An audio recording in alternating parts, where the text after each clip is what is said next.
ทุกคนแล้วเฮามาเริ่มเพจทำการของเราแต่ว่าทั้งนี้ทั้งนั้นเนาะเจมขึ้นมาแชร์แนวทางให้เด้อสำหรับการเทรดของข่อยหรือว่าเทคนิคของข่อยเองที่อยากมาแชร์แบ่งปันให้เนาะใครที่อยากเบิ่งข่อยเทรดก็ได้บ่เป็นหยังแต่ว่าบ่อยากแนะนำให้เทรดตามเด้อนะเนาะเดี๋ยวเฮามาเริ่มวิเคราะห์ตลาดทำการไปสุดเจ้าเดี๋ยวเฮาจะเข้าเป็นออร์เดอร์ถัดไปโอ้น้ำทองกราฟทองคำนี่ก็ชื่อว่าดีดแฮงเนาะกราฟทองคำดีดแฮงเด้ออาจารย์เทคนิคอาจารย์กดเอาอยู่ใส่ FX Editor นั่นแหละ FX นี่ก่อนนี่สอนกดในกดเอาตัวใดโอเคได้นี่กดนี่แล้วโตกับพิมพ์เอาเลยนี่พิมพ์เอานี่ตามนี้เลยตามมาควายเนี่ยพิมพ์เลย Volatility Index ตัวนี้นะโอเคได้ปะ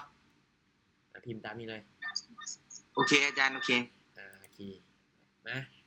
สำหรับในการเทรดตัวนี้เด้อสำหรับในการเทรดของมินิจะเป็นการเก็บกำไรของควายเองแต่ว่าก็จะมาขึ้นมาแชร์บทเรียนให้นะขึ้นมาแชร์บทเรียนนึงจะเล็กๆน้อยๆนี่แหละบ่เสร็จหลายเจ้า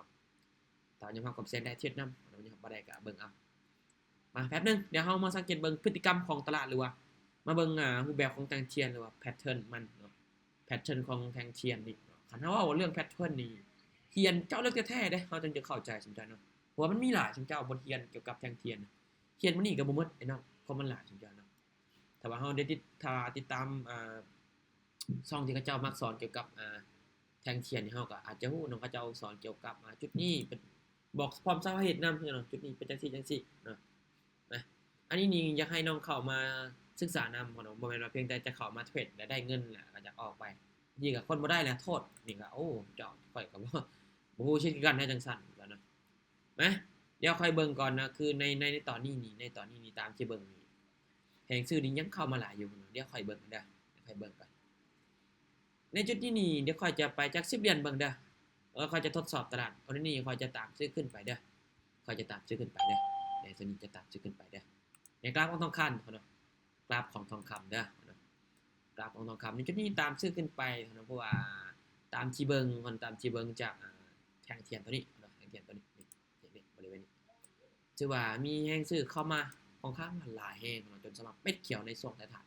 ๆในกราฟของทองคำนี่ถือว่าเป็นกราฟที่ว่าดีเนาะสวิงอีกเนาะในกราฟพวกนี้เด้อคือในตอนนี้นี่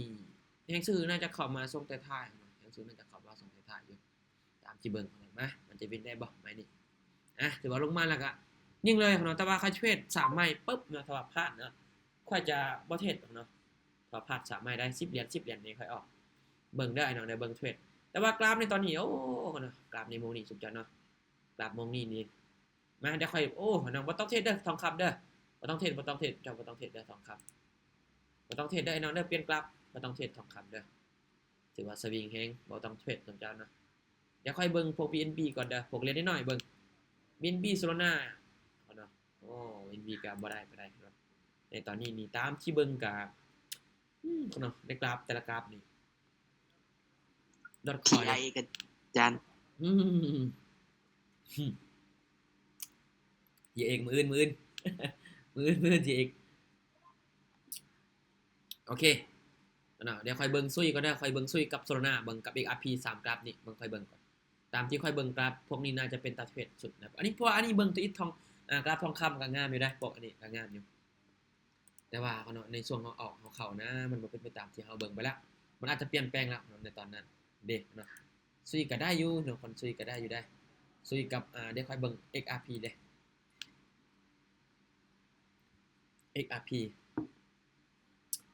XRP เนาะในคนในตอนนี้เนาะ XRP ในตอนนี้ก็งามอยู่แต่ว่าโอเคมาเดี๋ยวค่อยจะเทรดพวกกราฟนี้เด้อพวกเล็กน้อยๆเนาะเพราะว่าจะเป็นSolana แล้วกับซุยมาเดี๋ยวเฮามาเบิ่งในกราฟพวกนี้เด้อเอาเบิ่งกราฟซุยเดี๋ยวเบิ่งก่อนโอเคเนาะเดี๋ยวเฮาเบิ่งกราฟซุยก่อนเด้อเบิ่งกราฟซุยก่อนค่อยเบิ่งอดีตก่อน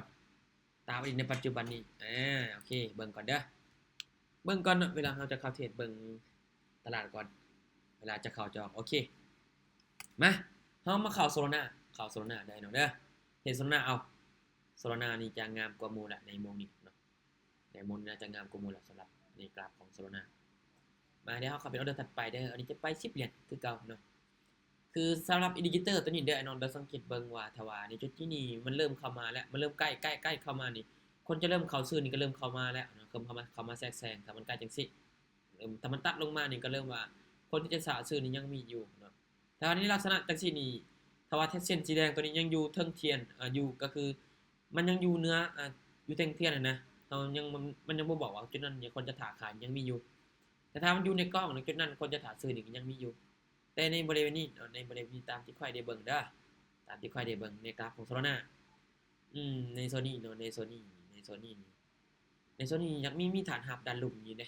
โอเคในจุดนี้นี่จะซื้อขึ้นไปบัดนึงเด้อขอซื้อขึ้นไปบัดนึงขอตามซื้อเด้อขอตามซื้อ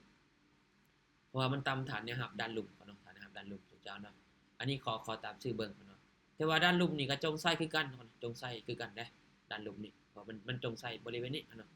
มันจงไส้ใน Sony อยู่เนาะในตัวนี้ก็จะคุ้มเสี่ยงแต่ว่ามันมีฐานด้านลุ่มนี่มีฐานด้านลุ่มในจุดนี้มันบ่แน่บ่นอนทุกคนเพราะว่าฐานในช่วงที่เฮาเข้านี่มันเป็นช่วงตลาดที่ว่าข้างๆว่าติดฐานในเจ้าในตอนนี้เนาะโอเคชื่อว่าเป็ดแดงเนาะเป็ดแดงตัวนี้เอาผ่านไปแล้วเจ้าเนาะโอเคเดี๋ยวค่อยจะไปปลายไปเด้อเนาะปลายอยู่ที่10เหรียญแล้วกันเนาะไป10เหรียญแล้วกันไปปลาย10เหรียญแล้วกันบ่ไปไม่ใหญ่เนาะสำหรับค่อยเช็ดค่อยจะบ่ไปไม่ใหญ่ดอกโอเคมาโอ้ในตอนนี้ชื่อว่ามีแฮงขายก็เข้ามาหลายขนาดเจ้าเนาะแฮงขายเข้ามาหลายอยู่ได้โอ้ในตอนนี้เนาะในตอนนี้นี่ตามฐานดันหลุมเราตามฐานดันหลุมโอ้บ่ทันเราได้ขอเบิ่งก่อนแฮงขายนี่เข้ามาหลายสุดเจ้าแฮงขายนี่เข้ามาหลายมีไผตามขายต่อบ่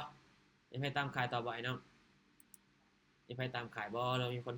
สวนตลาดบ่ในจุดนี้เราถามเบิ่งนึงเด้อเราต้องรอถ่าจังหวะไอ้น้องการที่ว่าเฮาจะเอาเงินหลักล้านหลักแสนมันก็ต้องได้รอถ่าจังหวะเอาทุกสิ่งทุกอย่างเนาะมันจะมีจังหวะของมันเนาะไม่พอแค่เฮารอถ่าจังหวะเอาจังก็คือในขณะที่ว่าคันจะเปรียบเหมือนในชีวิตเฮาก็ต้องได้ลงมือเฮ็ดไปนำนั่นแหละเนาะลงมือเฮ็ดไปนำแล้วก็ขอศึกษาไปแหละโอเคจุดนี้ชื่อว่าปิดแดงปิดเขียวเครื่องๆกลางๆเนาะปิดเขียวลักษณะแบบบ่เต็มใจในจุดนี้นี่จุดนี้ตามที่เบิ่งเนาะตามที่ข่อยเบิ่งเด้อเดี๋ยวข่อยก็เบิ่งก่อนถ้าว่าปิดเต็มบ่ปิดเต็มบ่ปิดเต็มบ่โอ้ในโซนนี้เดี๋ยวข่อยเบิ่งก่อนประมาณในจุดโอเคขายลงมาเนาะขายลงมาเด้อขายลงมาขอขายลงมาเด้อในโซนนี้เจมขออนุญาตขายลงมาโอ้แต่มีการปรับเปลี่ยนเนาะส่งท้ายการเปลี่ยนคืนสุดเจ้าโอ้แห่งซื้อเข้ามาหลายแห่งแท้แห่งซื้อเข้ามาแห่งสุดเจ้าในช่วงนี้โอ้ยเนาะวัดเสียวไอ้น้องวัดเสียวแต่ว่าในอดีตมันคือลิ้น2เขียวไอ้น้อง2เขียวมันจะลิ้นคือในอดีตได้บ่2เขียว2แดงเนาะแล้วก็ลงมาแดงต่อๆกันเนาะในโซนนี้มีไผได้ตามซื้อตามขายบ่ทุกคนในจุดนี้ใครที่ว่าเข้ามาศึกษาก็ถือเป็นการดีเด้อเด้อตลาดนี้มงนี่บางคนน่ะว่าดีแฮงเนาะเดี๋ยวค่อยจะมาเทรดเบิ่งว่าในตอนนี้มันจะเป็นไปตามที่เฮาวิเคราะห์ได้บ่นะเนาะเราต้องเบิ่งกันอีกทีนึงเนาะโอเคเนาะเห็นบ่เนาะไปใส่เนาะสิไปใส่ทางนี้เนาะมาเดี๋ยวเฮาเข้าต่อเนาะเดี๋ยวเฮาเข้าต่อสังเกตเบิ่งเส้นสีแดงตัวนี้เด้อสังเกต volatility ตัวนี้เนาะในโซนนี้เริ่มใกล้เข้ามาเนี่ยเริ่มใกล้เข้ามาเด้เริ่มใกล้เข้ามาแล้วนั่นแต่ว่าแพทเทิร์นตัวนี้ยังบ่บอกว่าเด้อเอาอีกบ่ในโซนนี้ยังขายลงมาเด้อยังขายลงมาเด้อขอขายลงมาอยู่ในตอนนี้ขอขายลงมาเด้อ2เขียวอาจารย์2เขียว2เขียวบ่2เขียว1แดงมาสิวะตามส่วนว่าดีมาเลยส่วนค่อยวะโอเคได้เนาะได้เลยมาตามได้ชนได้เนาะเนาะเดี๋ยวเบิ่งกันมันจะขึ้นไปได้บ่หรือมันจะลงมาต่อในโซนนี้เนาะมีฐานหับบริเวณนี้มีฐานต้านในจุดนี้จังมาส่งท้ายน่าจะลงมาได้เนาะส่งท้ายในจุดมันก็ยิบยับอยู่ได้ตอนนี้ได้ครับโอเคเนาะเชื่อบ่ได้ก็ให้ดีใจนำเนาะพาชีวินก็เนาะ2เขียวเนาะโอ้เริ่มปรับตัวแล้วเนาะเดี๋ยวเข้าต่อเด้อแล้วเข้าต่อในปัจจุบันนี้เนาะเริ่มแห่งสื่อเริ่มเข้ามาแล้วเนาะอีดิเตอร์นี่เริ่มมีการเปลี่ยนแปลงแล้วเนาะโอเคในจุดนี้นี่เกมเข้าสื่อเลยเด้อในจุดนี้เนาะในจุดนี้เกมเข้าสื่อเนาะจุดนี้เป็นจุดนึงที่ว่าอุ้ยเนาะโอเคเอาอีกนิดนึงอุ้ยเนาะโอ้โหเนาะวาดเสียวไอ้น้องวาดเสียวแฮงสุดยอดวาดเสียวอันนี้ตามชื่อเพราะว่าอันนี้เห็นว่าแทงเทียนตัวเนี้ยเนี่ยของนี่ตัวนี้นี่แทงเทียนสีเขียวตัวนี้นะมันขึ้นมาปิดถือว่าปิดเทียงปิดตัวนี้ปิดสนะเอาแห่งขายนี่นะบริเวณนี้เนาะก็เรียกว่าตามชื่อเนาะนี่แต่ว่าเนาะส่งท้ายเนาะมีการปรับราคาลงมาขึ้นไอ้น้องมาเบิ่งมันดีขึ้นได้บ่เนาะ แห้งๆไหมลูกแห้งๆไหม สิ ดี ดี ขึ้ ขึ้ น น ไหม อยู่สิดีขึ้นอยู่ ปึ๊บโอ้บ่ได้ซ้ำพ่อเนาะไอ้น้องสังเกตเบิ่งเลยน้องเด้อคือแท่งเทียนจังซี่นี่มันเป็นแท่งเทียนที่ว่าอันนี้บ่นี่มันเป็นแท่งขายเด้ในจุดนี้เป็นแท่งขายแต่ถ้าว่าเนื้อเทียนนี่ปิดกายเนี่ยแท่งใส่เทียนตัวนี้มันบ่งบอกว่าจุดนั้นน่ะคนจะเริ่มเข้าซื้อแล้วนะพ่อเนาะจุดนั้นน่ะแต่มันไม่มีคือค่อยได้ว่าเนาะแต่ว่าเนื้อเทียนนี่ปิดน้อยกว่าใส่เทียนตัวนี้คงค่าว่าคนจะเข้ามาหลายคือลักษณะจังซี่นี่โอเคตามได้ส่วนใดเด้ออันนี้จะขายลงมาเด้อจะขายลงมาเลยเนาะในส่วนนี้จะขอขายลงมาเลยจะขอขายลงมาสุดเจ้าจะขอขายลงมาเลยทุกคนในจุดนี้นี่แฮงซื้อเข้าให้ขายเข้ามาหลายแฮงตอนในจุดนี้เนาะแฮงขายเริ่มเข้ามาแล้วในจุดนี้เด้อก็เลยว่าขออนุญาตตามขายลงมาสุดเจ้าเนาะในจุดนี้มั่นใจเนาะมั่นใจคือกันเนาะแต่ละจุดที่ออกไปนี่ค่อยมั่นใจเนาะมั่นใจของเจ้าในจุดนี้เด้อเด้อมาเนาะเพราะว่าแฮงขายนี้เริ่มเข้ามาค่อนข้างวางหลายแฮงแล้วในจุดนี้เด้อบวกกับตลาดนี้เป็นแนวโน้มขาลงอยู่ได้ที่ว่ามันจะปิดพวกมันยักมันแยกกันนะมามันตามจุดนี้ลงมาวันนี้ลดโซนมาแล้วโอ้ยเนาะตามนี่ก็กำลังเว้าเนาะตามกำลังเว้าไอ้น้องกำลังเว้าเด้เมื่อกี้นี่เด้บ่ได้ตามบริเวณนี้เนาะโอเคเดี๋ยวขอจัดที่บ้านครับในต้านไปนำเด้อเด้อสลับแนวครับแนวต้านเด้อของเด้อถ้าว่าไอ้น้องจะคู่ว่าจุดใดเนาะที่มันเอาสนะแฮงซื้อแฮงขายได้ไอ้น้องสังเกตเบิ่งหล่นเนาะถ้าว่าเนื้อเทียนเนาะถ้าว่าเนื้อเทียนเนาะมันปิดกายใส่เทียนที่มันเคยถิ่มไว้ลักษณะจังซี่น่ะมันบ่งบอกว่าจุดนั้นคนจะเข้ามาหลายแล้วคือลักษณะจังซี่นี่มึงเด้อลักษณะจังซี่คนก็เข้ามาหลายอยู่เขาซื้อมาหลายแล้วในจุดนี้นี่แต่ว่าจากซุ่มเสียงมันมีฐานบริเวณนี้สังเกตเบิ่งเนาะบ่อุ้ยเนาะว่าเราจะสมัครมันจะซุ่มเสียงบริเวณนี้ที่มันมีฐานเนาะมันที่มันสร้างมาเมื่อกี้เนี่ยเนาะที่มันสร้างมาก็เลยว่าจะซุ่มเสียงเนาะซุ่มเสียงก็เลยว่าถ้าว่าเฮาบ่มั่นใจก็บ่ต้องออกแต่เนาะถ้าว่าแทงเทียนเนาะแทงเทียนที่ว่าเฮานี่นะเนาะที่ว่าเฮากำลังแบบวิเคราะห์อยู่ปุ๊บเนาะนี่ถ้าว่าเฮาสังเกตเบิ่งว่ามันมีแทงก่อนหน้านี้แล้วเนาะแต่ว่าสมมุติว่าแทงเทียนเนี่ยเฮาวิเคราะห์ปุ๊บแล้วมันขึ้นไปแล้วเนื้อเทียนมันปิดกายโซนตัวนี้เนี่ยมันแสดงว่าคนจะถาซื้อเริ่มเข้ามาแล้วคือในลักษณะจังซี่นี่ยังติดฐานอยู่ได้ลักษณะยังติดฐานอยู่ในปัจจุบันนี้เนาะยังติดฐานอยู่เนาะในจุดนี้เดี๋ยวเจมขอเบิ่งก่อนเด้อในจุดนี้เห็นบ่เนาะมันยังติดฐานอยู่ในตอนนี้เนาะโอ้แต่ในโซนนี้โอเคในจุดนี้เด้อในจุดนี้นี่เจมจะขอขายลงมาเด้อเจมขอขายลงมาเนาะเจมขอขายลงมาสุดยอดเนาะโอ้แต่ในโซนนี้มาเบิ่งมันจะดิน2แดงได้บ่เนาะคือลักษณะจังซี่เนาะลักษณะบริเวณนี้แบบนี้แบบนี้เนาะนี่ของทีมมึงเคยลินสุดยอดทีมมึงเคยลินเนาะตามอดีตของอดีตนี่ก็ลิน3เขียวของแล้วก็เป็น2แดงจุดนี้ก็เป็น3แดงบ่นี่ก็เลยว่ามาเดี๋ยวเฮาตามอดีตมันเพราะมันเคยลิน2แดงเนาะในจุดนี้เนาะมันเคยลิน2แดงในจุดนี้เฮาก็เลยว่าขออนุญาตตามขายลงมาเลยของเราในจุดนี้มาเนาะเอาได้นี่วิ่งงามๆให้เฮาได้บ่เนาะในปัจจุบันนี่ชื่อว่ามีการปรับตัวลงมาแล้วเนาะ4 3 2 1โอเคเนาะเนาะชื่อว่าเฮายังเก็บกำไรอยู่ได้ในตอนนี้เนาะ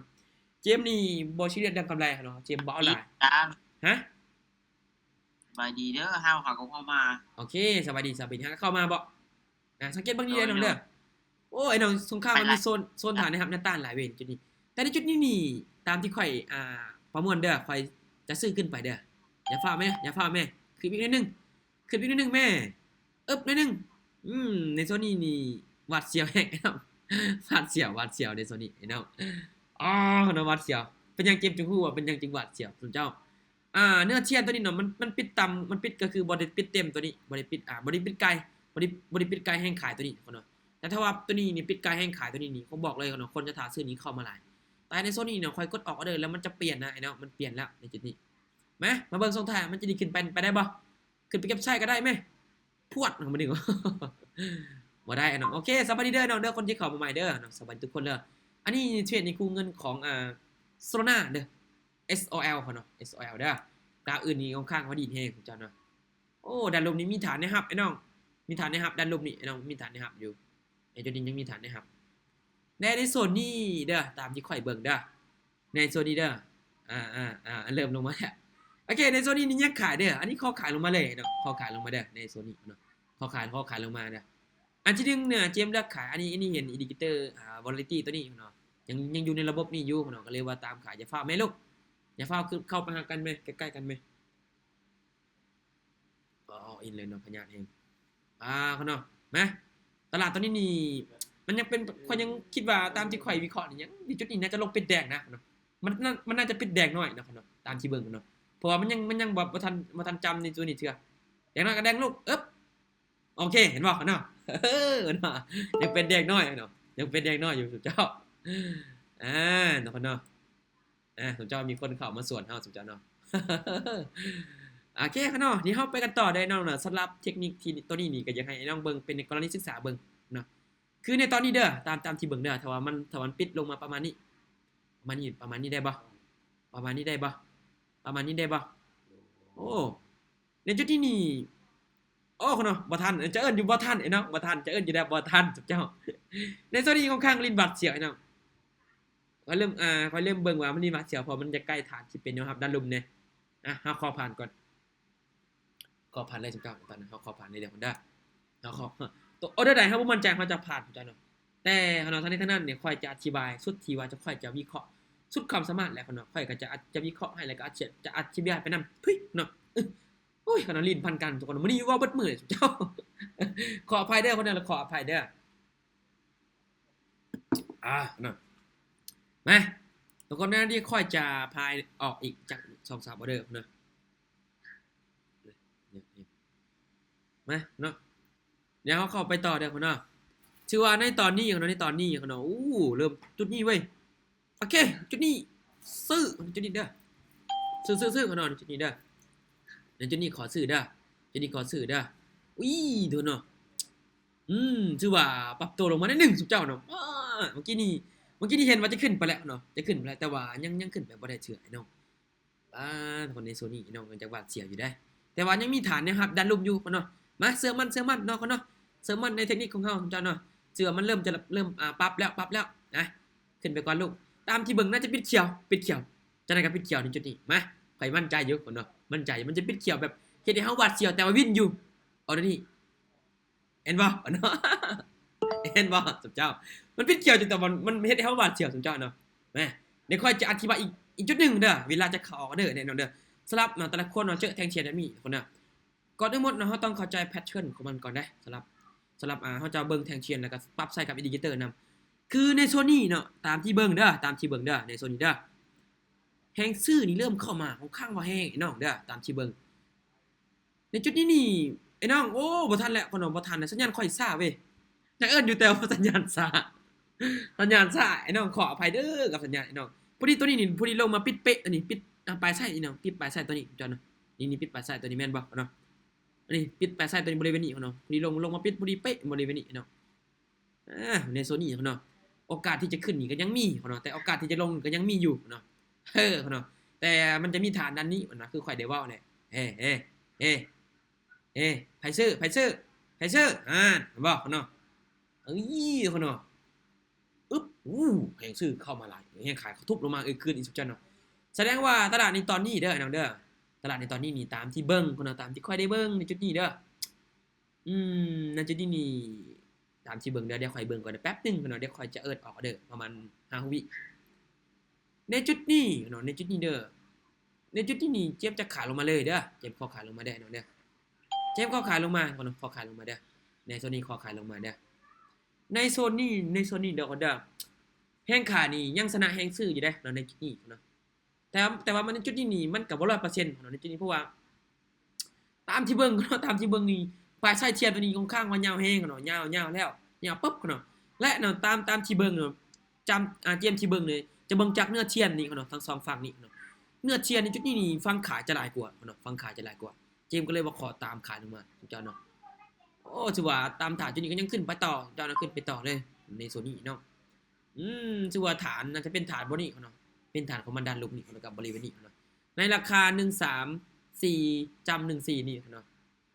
แต่ในตอนนี้ก็เริ่มขึ้นไปแล้วเนาะ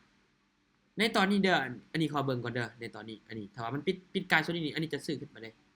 โอเคเนาะในโซนนี้นี่โอ้ซื้อขึ้นไปไอ้น้องขอซื้อขึ้นไปเด้อน้องเด้ออย่าฟ้าวใกล้โซนฐานแนวรับได้แนวต้านหลายแม่เนาะในจุดนี้เนาะในจุดนี้ยังได้อยู่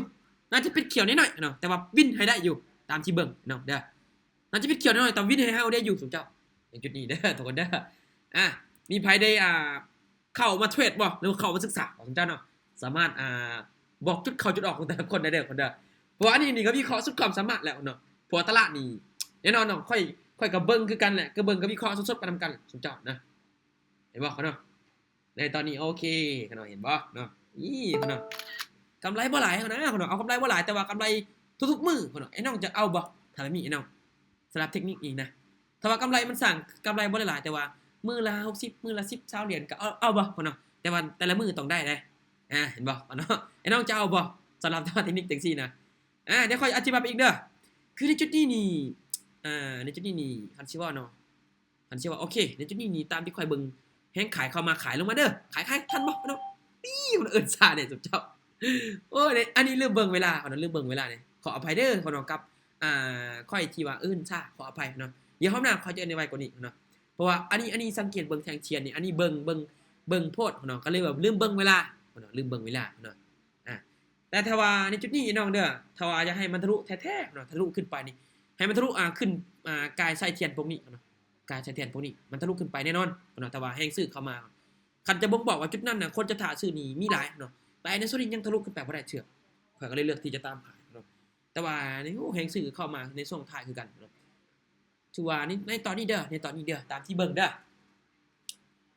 ตามที่ค่อยได้เบิ่งในจุดนี้เด้อในส่วนด้านรูปนี้มีฐานให้เฮาเนี่ยครับได้เนาะมีฐานให้ครับแนวต้านหลายสุดเลยทุกคนเนาะโอ้ในจุดนี้เด้อในจุดนี้เด้อในจุดนี้ในจุดนี้นี่โอเคเนาะในโซนนี้นี่จะคอขาลงมาเด้อจะคอขาลงมาต่อเด้อในโซนนี้คอขาลงมาเพราะว่าแท่งเทียนตัวนี้เนาะคันสิว่านะแท่งขานี่ก็เข้ามาหลายเด้เข้ามาหลายเลยเนาะค่อนข้างว่าเข้ามาหลายเลยแหละเนาะถือว่าเป็นแบบคันสิว่าเนาะคันจะเบิ่งในมุมของแท่งเทียนเนาะจะเบิ่งในมุมของแท่งเทียนนี่คันสิว่าในแท่งเทียนตัวนี้ก็ประมาณแห้งขายเข้ามาในแท่งเทียนตัวนี้เนี่ยประมาณ90นี่แหละเนาะประมาณ90พอมันจงไปใส่ในดันลุ่มแล้วดันเทิงแล้วก็ดันลุ่มเนาะแต่ในโซนนี้มันจะมีฐานแน่เนาะนี่ดันลุ่มนี่เนาะโอเคแต่ยังได้อยู่เนาะเนาะถือว่าการที่ว่าเฮาเบิ่งแท่งเทียนหรือว่าเนื้อเทียนเป็นนี่ก็มีผลต่อการเทรดคือกันเนาะบวกกับเฮามีกลยุทธ์ที่มันตึงอยู่แล้วเนาะบวกกับเฮามาบวกใส่ว่าเฮามีความรู้ตัวนี้เฮาก็มาเติมใส่อีกแล้วก็บวกกับอินดิเคเตอร์ที่เฮามีอีกมาเติมใส่อีกโอ้เนาะกำไรซ้ำเสียเนาะคือในโซนนี้เด้อในโซนนี้ในโซนนี้ในโซนนี้ในโซนนี้เนาะในโซนนี้ขายลงมาน้องขายลงมาเด้อขายลงมาขอขายลงมาเด้อขอขายลงมาเนาะขอขายลงมาอยู่เด้อโอ้แต่ว่าแฮงขายแฮงซื้ออยากเอาชนะอยู่ได้นึงเนาะอยากเอาชนะอยู่นึงแต่ว่ามันยังบ่ทันรุดปลายไส้ตัวนี้เชื่อเจ้าเนาะปลายไส้ตัวนี้นี่ปลายไส้แท่งเทียนก่อนนั้นนี่น้องเห็นบ่นี่ตัวนี้นี่ซุมเจ้าเนาะนี่เนาะเห็นบ่เนาะ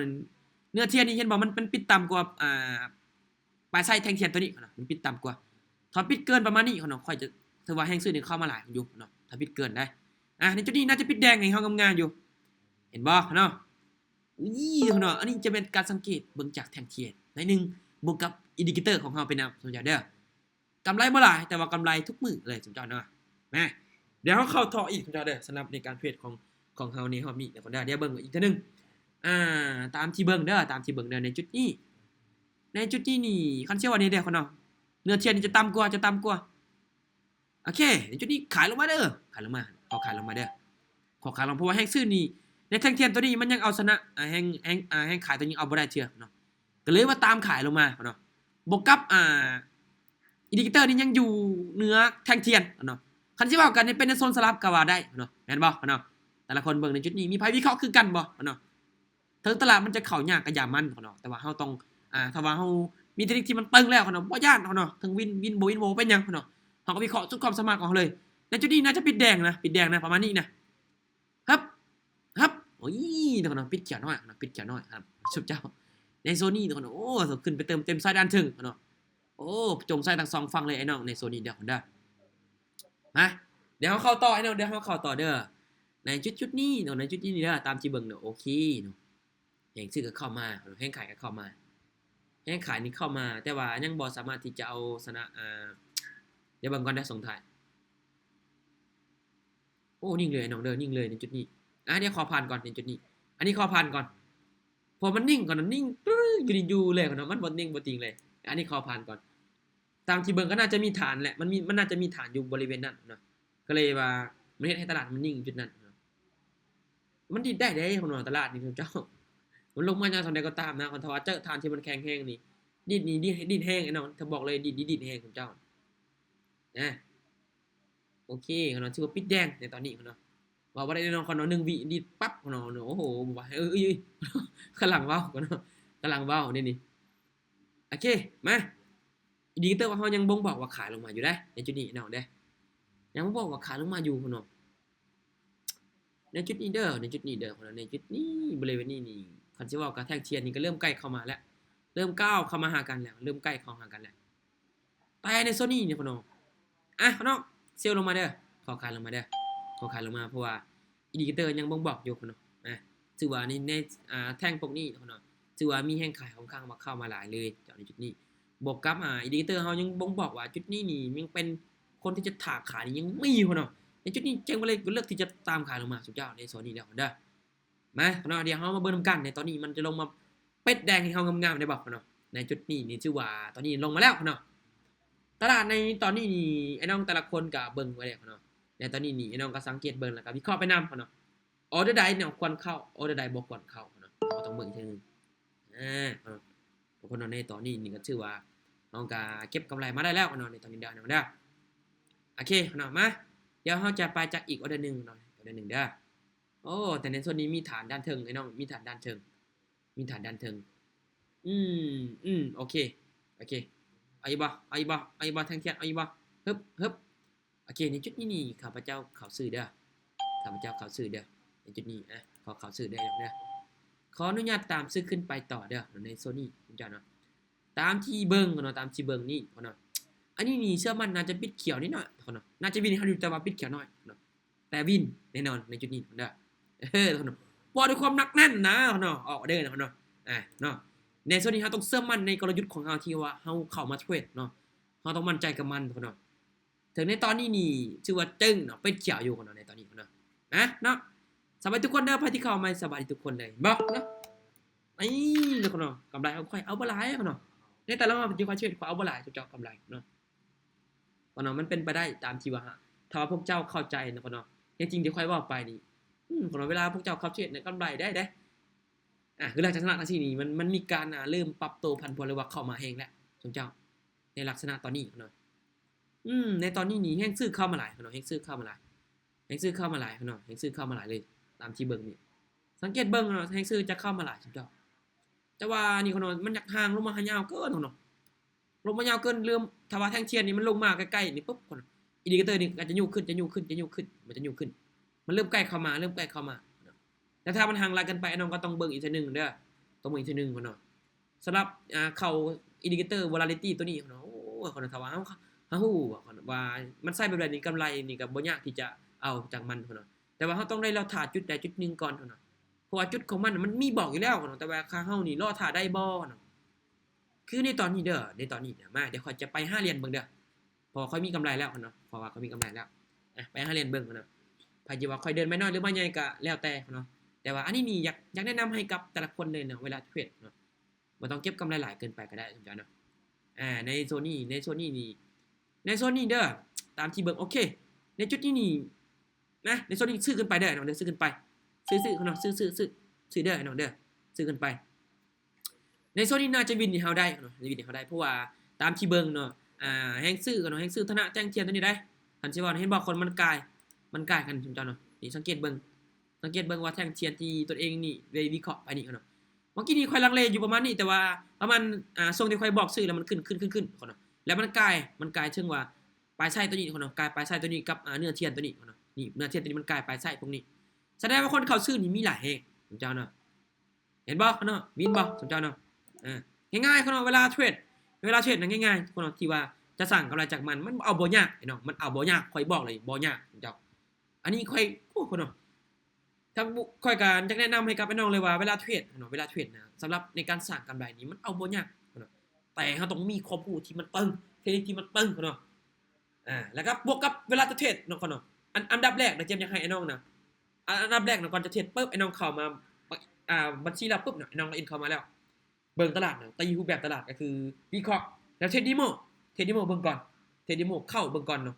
เข้าตลาดเบิ่งก่อนเนาะจากไม้2ไม้เทรดเบิ่งก่อนถ้าว่าเฮาวิเคราะห์ได้ก็จัดเลยลองเบิ่งแต่บ่ต้องไปไม่ใหญ่พี่น้องสมมุติว่าพวกเจ้ามีงบ10เหรียญเด้อถ้าพวกเจ้าจะลองตลาดเงินจริงเด้อคือมีงบ10เหรียญพวกเจ้าไม่แรกไป1เหรียญปั๊บบ่วิน ไม้ที่2กลับไปโรงเรียนปั๊บบ่วินไม้ที่3ไปโรงเรียนปั๊บบ่วินหยุดเนาะบ่ต้องเทรดบ่ต้องเทรดทุกเจ้าเนาะบ่ต้องเทรดทุกคนเนาะเวลาเทรดนะถ้ามันบ่วินแหละประมาณนั้นแหละบ่ต้องเทรดเนาะแต่ถ้าเฮาไปปุ๊บเนาะไม้แรกพลาดปุ๊บไม้ที่2วินเนาะไม้ที่3วินเนาะที่ไม้ที่3ก็อาจจะพลาดแสดงว่าเปอร์เซ็นต์ที่ว่าเฮายังมีข้อยังมีที่เฮาจะไปต่อได้อยู่เนาะแต่ว่า3ไม้มันติดเวียนกันแหละทุกคนเนาะบ่ต้องไปต่อเนาะบ่ต้องเทรดต่อเด้อสำหรับความคิดของใครได้สำหรับประสบการณ์ที่ค่อยได้เทรดมาเนาะอันนี้อยากแนะนำให้กับไอ้น้องเลยเนาะและเนาะเวลาเทรดตัวจริงเนาะเวลาเทรดตัวจริงแหละแน่นอนเนาะแต่ละคนมีเทคนิคเป็นของตัวเองอยู่แล้วเฮาอย่าอิงเพียงแต่ว่าเบิ่งอินดิเคเตอร์เพียงแต่อย่างเดียวเจ้าเวลาเทรดเฮามาเบิ่งนะครับหน้าตารูปแบบของตลาดโครงสร้างของตลาดเนาะเบิ่งราคาดีมานด์ซัพพลายของมันเนาะว่ามันเคลื่อนที่ไปจุดนั้นมันไปจังไดไปต่อมาจุดท้าย ต่อมาจุดท้ายบ่เนาะอันนี้พักแล้วเนาะอันนี้พักแล้วให้เก็ตวินัยเฮาของเราก่อนให้เก็ตวินัยเฮานิดนึงเนาะคือแต่ละโซนแต่ที่เจมได้ออกออเดอร์ไปเนี่ยเจมก็อยากแนะนำให้กับพี่น้องได้เข้าใจและเนาะอันนี้ก็สำหรับกำไรนี่ค่อยก็เก็บบ่หลายเนาะกำไรอยู่ที่34ดันเนาะตีเป็นเงินกีบก็ประมาณ5-6 แสนเนาะบ่เก็บหลายเจ้าเพราะว่ามื้อนี้นี่กำไรหลายแล้วเนาะกำไรอยู่200ปลายเจ้าเนาะกำไรอยู่200ปลายเจ้าเนาะสำหรับในรอบเทรดอันนี้มื้อนี้เนาะให้เบิ่งก็ได้เจ้าเนาะนี่เนาะกำไรอยู่239เนาะและสาเหตุที่ว่าค่อยยังเก็บกำไรต่ำๆเมื่อค่อยมีกำไรหลายปุ๊บเนาะเก็บกำไรเห็นบ่เนาะค่อยสังเกตเบิ่งค่อยเดินเงินมั้ยเนาะไปไม้น้อยๆกันบ่ไปไม้ใหญ่เนาะเห็นบ่เนาะไป10เหรียญเดินเสมอเนาะเดินเสมอเนาะค่อยจะทดสอบเบิ่งเทคนิคของค่อยที่ว่าค่อยเข้าในช่วงนั้นมันจะเป็นไปตามที่ว่าค่อยน่ะจะวิเคราะห์บ่ในช่วงนั้นเนาะค่อยจะทดสอบเบิ่งตัวเองเลยจะทดสอบความรู้จะทดสอบตลาดเบิ่งก่อนในช่วงที่ว่าเฮาเทรดอยู่ถ้าว่าเฮาวิเคราะห์ได้แสดงว่าโอเคตลาดนี้ตอนนี้ถือว่าเฮายังปรับใช้ได้อยู่เฮายังเทรดได้อยู่เจ้าไอ้น้องก็ต้องสั่งซ่าตีค่าเฉลี่ยให้มันได้เนาะเวลาเทรดนะอย่าอาศัยแต่ว่าอยากได้กำไรมันหลายๆเนาะโอ้ถ้าว่าเฮาบ่เข้าใจรูปแบบของตลาดเฮาบ่เข้าใจแท่งเทียนเนาะเฮาบ่เข้าใจในตลาดในช่วงนั้นน่ะว่ามันเล่นจังไดตายเนาะค่อยบอกเลยตายเจ้าเนาะตายแท้ๆกำไรเนี่ยจากที่ว่ามีกำไรก็ติดลบเจ้าเนาะสำคัญที่สุดก็คือเฮาต้องหยุดให้มันได้เมื่อเสียเมื่อได้ก็หยุดให้มันได้เนาะอันนี้นี่บ่เห็นว่าเข้ามาแล้วปึ๊บเนาะจัดเลยเนาะเห็นมันขึ้นไปเทรนงานๆบังเอิญไปถึงตัวเองออกไปแทงพักโตนเนาะเทคนิคตัวนี้มันใช้บ่ได้ผลนะสิว่าจังซี่น่ะเห็นบ่เนาะบางคนก็สิว่าจังซั่นแหละแต่ทั้งนี้ทั้งนั้นเนาะอันนี้อยากให้เบิ่งเกมอยากซื้อให้กับไอ้น้องว่าเวลาเทรดเนาะบ่ฟ้าวเข้าออกเดินเชื่อให้เบิ่งตลาดแล้วเอาดีโมมาเทรดเบิ่งก่อนเนาะทำความเข้าใจเกี่ยวกับตลาดในช่วงที่ว่าเฮากำลังเทรดคือมื้อนี้ขอเทรดกราฟโซลาร่าค่อยเบิ่งเห็นบ่ค่อยมักว่ามาเนาะเดี๋ยวขอผ่านก่อนเด้อเดี๋ยวขอเบิ่งก่อนตลาดนี่ตอนนี้เป็นจังได๋เห็นบ่ค่อยจะมักว่าจังซี่แม่นบ่อันนี้ค่อยจะทำความเข้าใจกับมันก่อนแน่นอนเนาะเมื่อค่อยเข้าใจค่อยจะออกไปเอาเดี๋ยวนั้นแล้วค่อยก็จะอธิบายให้กับไอ้น้องแต่ละคนที่ว่าอยู่ในมีตติ้งนี้เนาะใครที่จะรับฟังก็รับฟังใครบ่รับฟังก็บ่เป็นหยังเนาะในสิ่งที่ค่อยเว้าค่อยก็การเทรดในให้น้องเบิ่งในปัจจุบันนี่นะมันก็มีได้แล้วก็มีเสียแม่นบ่เนาะที่ค่อยเทรดอยู่ในตอนนี้มันก็บ่ได้เสมอไปแล้วมันก็บ่ได้เสียเสมอไปมันก็มีทั้งได้และมีทั้งเสียแต่ในเมื่อที่เฮาได้เฮาจะจังได๋กับมันเมื่อเฮาเสียเฮาจะเฮ็ดจังได๋กับมันอันนี้สำหรับความคิดของฝ่ายที่ว่าอยากมาแบ่งปันให้เด้อหรือว่าตามที่ว่าได้เทรดมาสำหรับค่อยเองก็บ่ได้เติงบ่ได้หยังคือคนอื่นเจ้าเนาะขอนำแล้วไม้สุดท้ายว่ะบ้า อยากท้าทายระบบอีกนะ อยากท้าทายระบบอีกนะนี่พอแล้วเนาะพอแล้วบ่ต้องเทรดหลายเนาะบ่ต้องเทรดหลายเจ้าเนาะบ่ต้องเทรดหลายเอาอินดิเคเตอร์นี่ไปใส่เบิ่งก็ได้เอาอินดิเคเตอร์นี่ไปใส่เบิ่งนี่อินดิเคเตอร์นี่ในจุดนี้นี่มันบ่บอกว่าจุดนี้คนจะเข้ามาขายหลายแล้วเจ้าในจุดนี้ได้เด้อ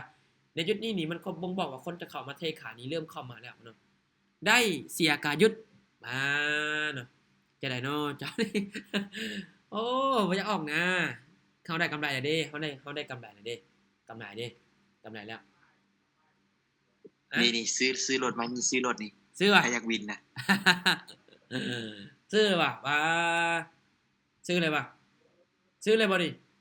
มา ซื้อรถตามเทคนิคสายดาว ฮะใช่แล้วโอ้เนาะบ่เทศแล้วพอแล้วบ่ต้องเทศบ่ต้องเทศพอแล้วกำไรแล้วเฮาก็ต้องพักเนาะอะไรแล้วต้องพักเจ้าบ่ต้องเทศเนาะบ่ต้องเทศเด้อฐานนะครับในจุดนี้มันยังอยู่บริเวณนี้เนาะเด้อฐานนะครับของ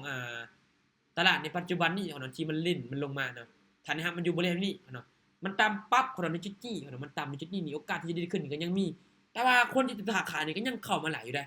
ไอ้น้องสังเกตเบิ่งแม่บ่นี่จะเป็นฐานทัพเนาะไอ้น้องเนาะนี่บริเวณนี้นี่บริเวณนี้เนาะบริเวณนี้จะเป็นฐานทัพเนาะเขาเนาะบริเวณจะเป็นฐานทัพโอเคเนาะบริเวณเป็นฐานทัพอีกบริเวณนี้เขาเนาะจะเป็นฐานแนวต้านได้ถ้ามันทะลุลงมาปุ๊บเขาเนาะแล้วฝั่งที่มันจะดิ้นขึ้นดิ้นลงนี่ก็ยังมีอยู่เขาเนาะเห็นบ่สมเจ้า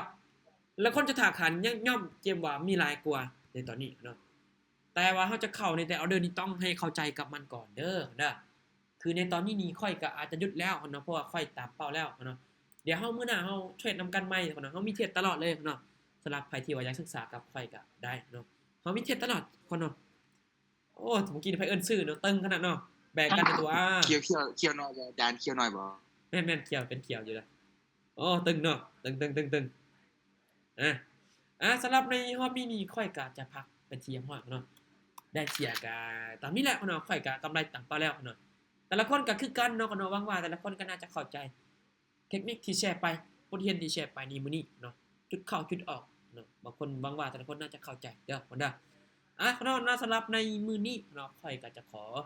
ลาตัวไปเนาะหรือว่าจบมีตติ้งประมาณนี้หรือว่าใครจะสามารถที่อยากถามหยังก็เอาไว้ชั่วโมงหน้าเนาะเพราะว่าชั่วโมงนี้เฮากายแล้วเนาะเฮากายมา9นาทีเลยเนาะโอเคเนาะขออภัยกับทุกคนเนาะที่ว่าเฮาขอผิดพลาดตัวใดก็ขออภัยเด้อคนเด้อว่าไวหรือว่าเว้าซ่าหรือว่าเอิ้นซ่าหรือว่าเอิ้นไวก็ขออภัยนำนั่นล่ะและค่อยจะพยายามปรับปรุงให้ดีขึ้นกว่านี้และก็พยายามจะเสาะหา